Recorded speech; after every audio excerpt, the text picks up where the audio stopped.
Once upon a time, in a quiet suburban neighbourhood, there was a young girl named Emily.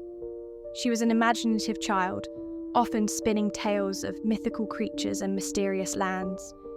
Her parents, Linda and Tom, were used to her whimsical stories, but they never suspected that one night, her imagination would blend with reality in the most unexpected way. Emily had always been convinced that a monster lived under her bed. It was a secret she kept to herself, fearing that her parents would dismiss her concerns as mere fantasies. Every night, she would tuck herself under her blanket, keeping her eyes tightly shut, as if that would protect her from the creature lurking just beneath her mattress.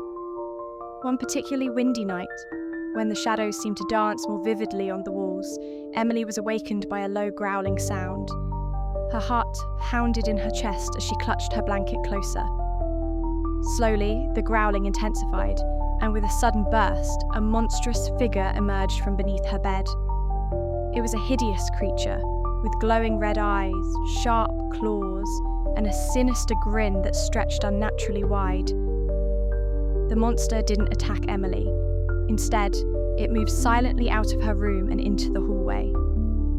Terrified but curious, Emily slipped out of bed and followed at a safe distance.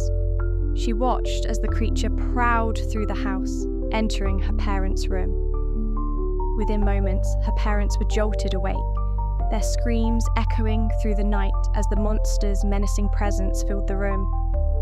As the hours passed, the monster haunted each member of the family in turn. It stalked them through the house, casting terrifying shadows and whispering dark secrets that chilled them to the bone. No matter how much they tried to escape, the creature always found them, its malevolent laughter resonating in the night air. Emily, though frightened, noticed something peculiar. The monster seemed to avoid any direct confrontation with her. Instead, it watched her from a distance, its eyes following her every move. As the night wore on, she realized the monster was playing a game, one that she had unknowingly become a part of.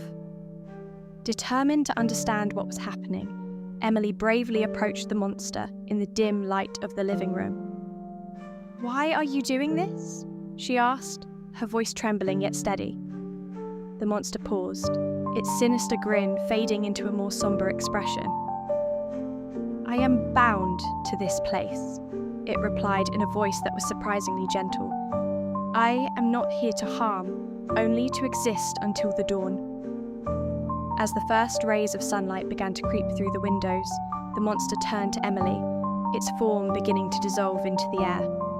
"Remember, child," it said softly, "there is more to fear in the light than in the dark." With that, the monster vanished, leaving Emily standing alone in the now peaceful house. Her parents and brother, still trembling from the night's events, gathered around her. They were safe, but the night's terrors had left an indelible mark. In the days that followed, Emily couldn't shake the monster's final words from her mind. She started to investigate the history of their house, hoping to find answers. To her shock, she discovered that the house was once owned by a family who experienced a similar haunting many years ago. The story went that the monster was actually a guardian, a protector of those who lived there, warning them of impending danger. The plot twist was clear. The monster was not a villain, but a misunderstood creature trying to convey a message. Emily realized that the monster's haunting was a warning, a plea to be vigilant and aware of the real threats lurking in the daylight, hidden in plain sight. From that day on, Emily and her family approached life with a newfound sense of caution and understanding, grateful for the unlikely protector who had once lived under Emily's bed.